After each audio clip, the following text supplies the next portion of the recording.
Halo semuanya, selamat wayah kia ya dimanapun kalian berada. Kembali lagi bersama Mamang dan di video kali ini kita bakal lanjutin manhwa Satria Kegelapan. Kita masuk di part 22. Di awal video ini, malam hari itu di sebuah jalanan terlihat Knox yang tengah berjalan-jalan menuju ke sebuah gang kecil.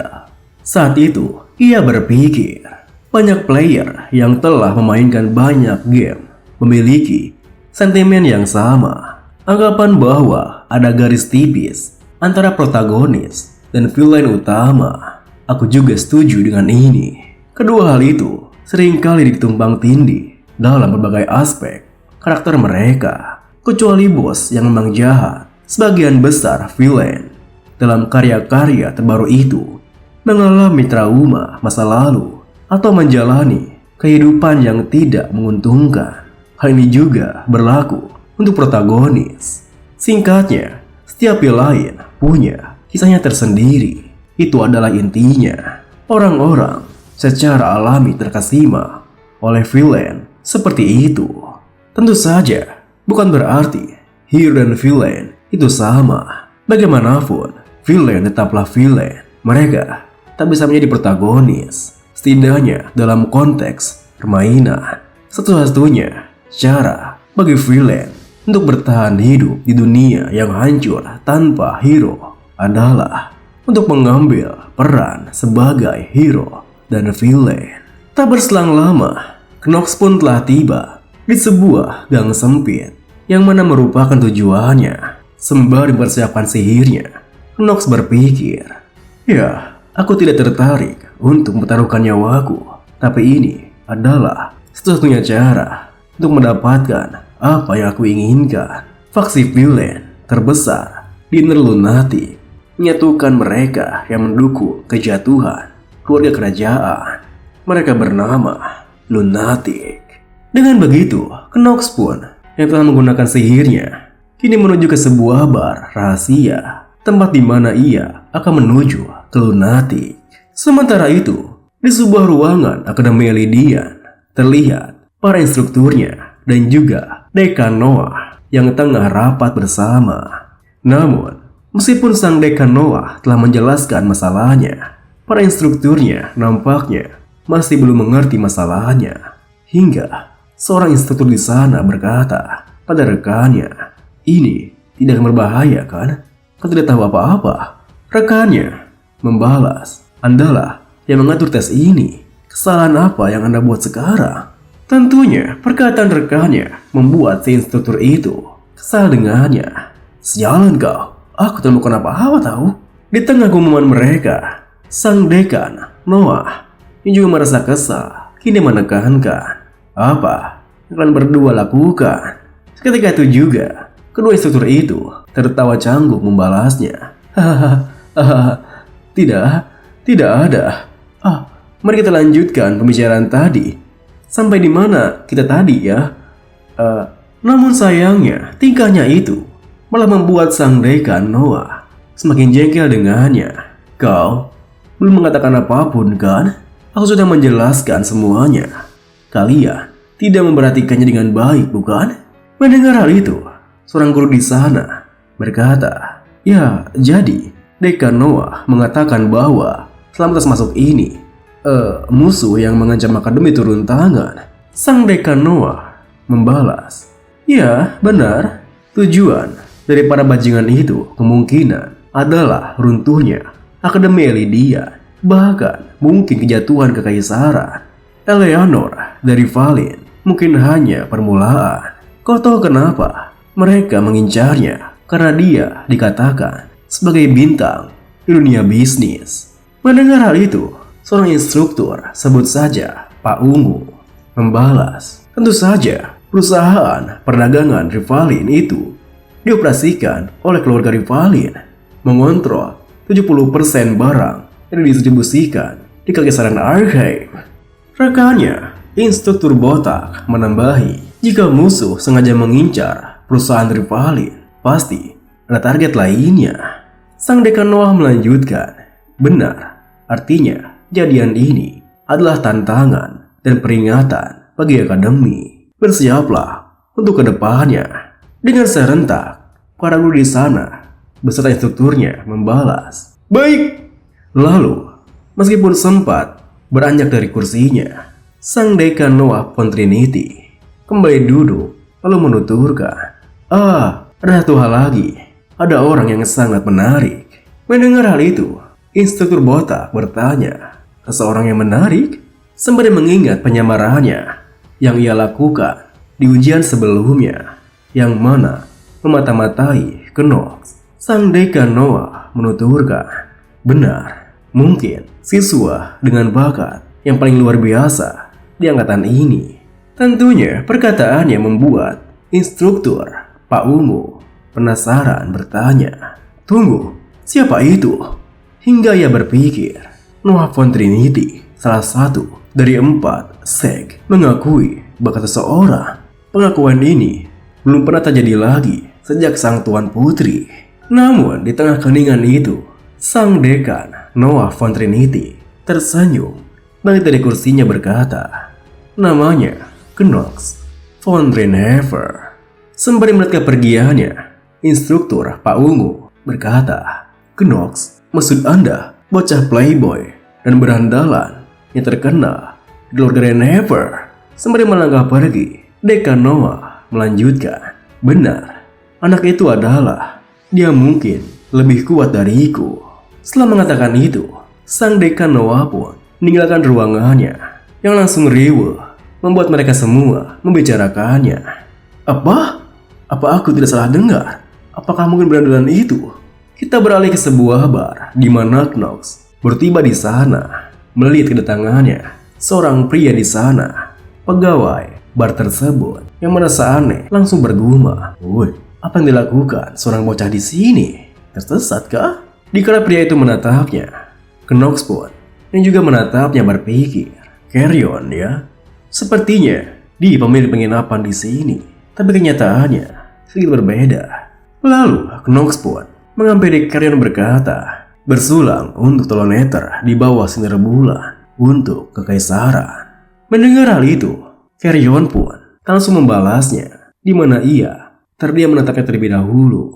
Kemudian Carrion membalas, "Teruskan. Aku tidak tahu mengapa dia mau berbagi kata sandi dengan orang sepertimu."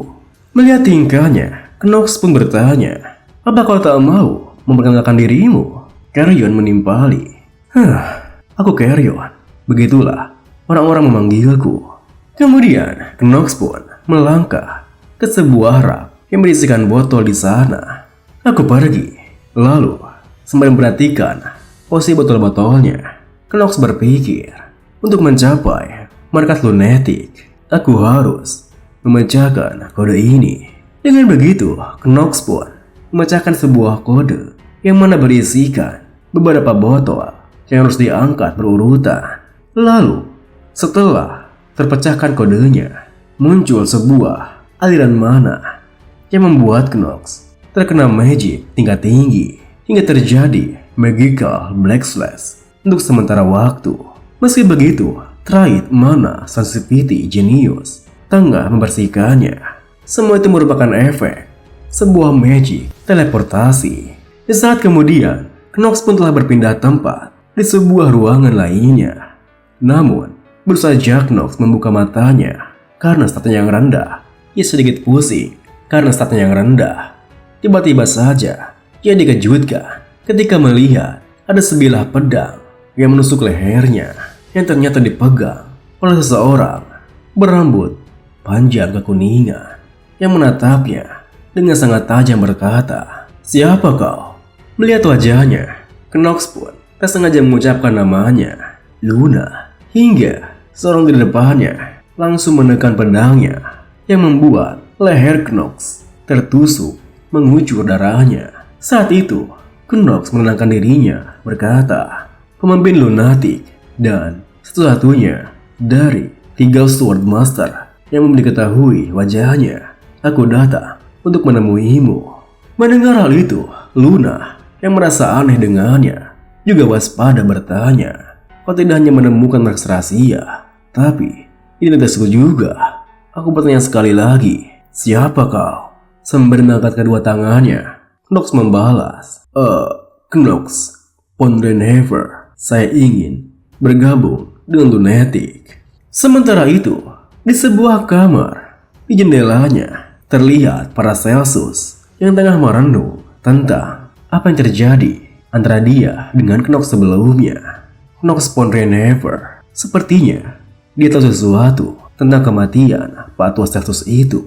Perkataannya itu, apa mungkin aib keluarga Yennefer? Lucu sekali. Sungguh kebohongan yang konyol. Meski saat dia sungguh melampauiku. Selain orang tua itu, aku belum pernah melihat orang secepat itu. Dia pasti sudah dicurangi sejak awal. Reputasi dan perilakunya, segala sesuatu tentangnya. Kenapa keluarga Yennefer menyembunyikan anggota keluarga yang berbakat?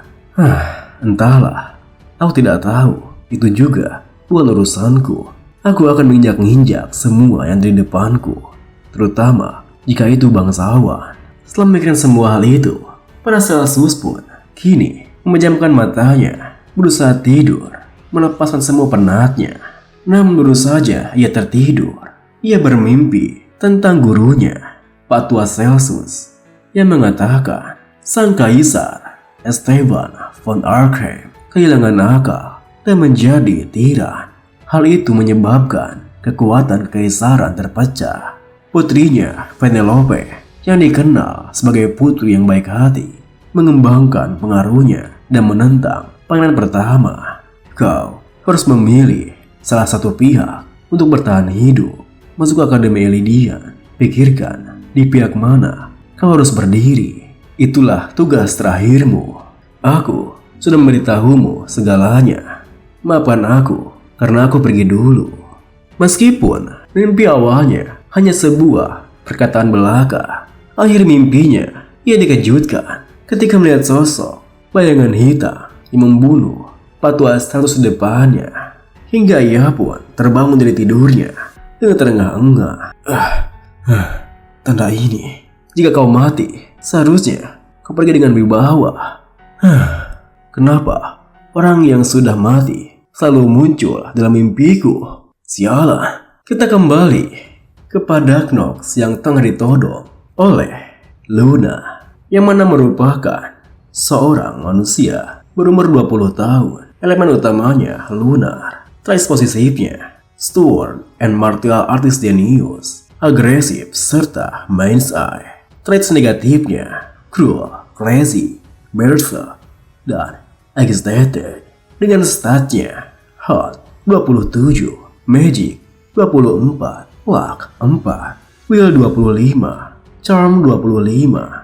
Skillnya skill pasif fighting spirit, piercing eyes, dan intimidation. Skill aktif lunar sword master dan juga mana explosion. Namun ada informasi yang dirahasiakan, yang mana informasi tersebut akan terbuka sering berjalannya progres cerita. Setelah melihat statistiknya, Knox berpikir Luna salah satu dari Three Sword Emperor, monster yang berada di samping kesatria tertinggi pada umur 20 tahun. Swordmanship-nya tak tertandingi, tidak seperti Black Sword yang tidak bisa dipelajari kecuali menjadi kepala keluarga. Swordmanship Luna bisa dipelajari ketika mendapat kepercayaannya. Tentu saja hal itu bisa dilakukan setelah berhasil bergabung dengan Lunatic dan mendapatkan achievement. Kemudian tanpa melepaskan pedangnya dari leher Knox, Luna bertanya, kenapa keturunan keluarga Yennefer tertarik dengan kelompok kriminal? Knox membalas untuk meruntuhkan kekaisaran Arkham. Mendengar jawabannya, Luna pun yang merasa aneh kembali bertanya, itu? Knox melanjutkan, kau sudah tahu kan, untuk meruntuhkan kekaisaran, kau harus menjatuhkan Akademi Elidian yang berada di bawah pengaruh mereka. Aku akan menjadi mata-matamu. Melihat sikapnya, Luna pun yang meremehkannya bertanya, kau pikir kau berharga? Knox menegaskan, tentu saja. Melihat sikapnya, Luna pun kini menghentikan tusukan pedangnya sembari berkata, dasar sembrono, Namamu. Sembari mengelap darah di lehernya, Knox berkata, namaku, Knox Pondrenhever. Lalu, sembari melangkah pergi, Luna berkata, Dove, bersiaplah untuk Ordeal of Moonlight. Mendengar hal itu, bawahannya, Dove membalas, iya, siap. Kemudian, Dove mendekat ke arah Knox, memberikannya sebuah jubah, lalu menuturkan, pakai ini dan ikuti aku. Meskipun saat itu, Knox merasa aneh dengan jubah hitamnya, dirinya tetap mengganggu menuruti perintahnya. Dan saat kemudian, di dekat sebuah hutan, di mana ada sebuah bangunan di sana, Knox menatap ke arah langit sembari berpikir, bagus, semua berjalan sesuai rencana. Lalu, sembari menatap ke sebuah altar di depan mereka, Dove menjelaskan, setelah menuju altar, bunuhlah musuh-musuh yang mengurumunimu, dan hati-hati, jangan sampai pakaianmu dilepas. Mendengar hal itu, Knox bertanya, kenapa aku tak boleh melepaskan pakaianku? Dove menekankan agar kau tidak menggila. Mendengar hal itu, Knox terdiam berpikir, aku tahu alasan sebenarnya kenapa kita harus memakai tudung. Berserk, status abnormal, salah satu trait negatif terburuk. Itu membuat player gila, tapi mendorong kemampuan mereka sampai pada batasnya. Di saat Knox menatapnya, Dove menjelaskan, Red Moon, kita terkena cahayanya. Itu akan membuat orang marah. Mungkin lebih tepat untuk menyebutnya gila. Sembari melangkah menuju altarnya, Knox berpikir, singkatnya, ada dua kondisi untuk lolos dari trial ini. Menahan cahaya Blood Moon dan berhati-hati dari efek Berserk atau membunuh semua monster sebanyak-banyaknya. Awalnya, tidak ada yang tahu cara untuk lolos dari trial ini karena tidak ada yang mau bergabung dengan kelompok kriminal. Saat ada protagonis di dunia, metodenya tak ada yang tahu, tapi itu layak untuk dicoba. Dikala Knox melangkah pergi, Luna menuturkan, setelah menjalani trial, kau akan menjadi salah satu dari dua opsi ini. Entah lulus trial dan menjadi anggota lunatik, atau mati dan menjadi mayat. Mendengar hal itu, Knox pun tersenyum membalas, lihat saja nanti. Kemudian, dengan ditemani oleh Dove, yang mana merupakan pembuka ujiannya dengan menggunakan darahnya yang diteteskan ke tengah altarnya, Knox pun kini tiba di tengah altarnya.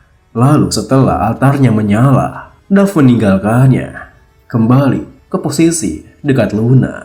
Tak berselang lama setelah altarnya menyala, bagaikan darah, para musuh mulai bermunculan di sekitarnya, yang membuat Knox berpikir, mereka, para monster itu, jelas-jelas bukan level yang bisa kutangani sekarang. Masing-masing dari mereka, setidaknya adalah chimera kelas menengah ke bawah, dan jumlahnya pun sangat banyak. Bukannya mustahil untuk mengalahkan mereka semua. Dengan pikiran seperti itu, Knox pun tiba-tiba saja melempar jubah tudungnya, yang membuat Luna tersentak kebingungan. Wow, apa orang itu sudah gila? Dan video ini pun diakhiri dengan, tak berselang lama setelah Knox tersinari oleh Blood Moon-nya, muncul sebuah pemberitahuan di mana Red Moonlight memberikan efek status Berserk hingga peringatan jika Knox mungkin saja akan kehilangan kesadarannya. Juga saat ia kehilangan akalnya, dirinya tak bisa disembuhkan. Meski begitu, beberapa statistiknya meningkat sebanyak 1,5 kali. Juga efek trait negatif Berserk sedang diterapkan, namun Luck dan Charm tidak termasuk dalam efek dari Berserk. Meski begitu, dengan semua trait negatif itu, Knox malah tersenyum, menantikan, bersemangat apa yang terjadi padanya. Terima kasih buat teman-teman semua yang udah nonton. Mohon maaf jika ada salah-salah kata atau pengucapan Mamang yang kurang jelas. Sampai jumpa di video berikutnya.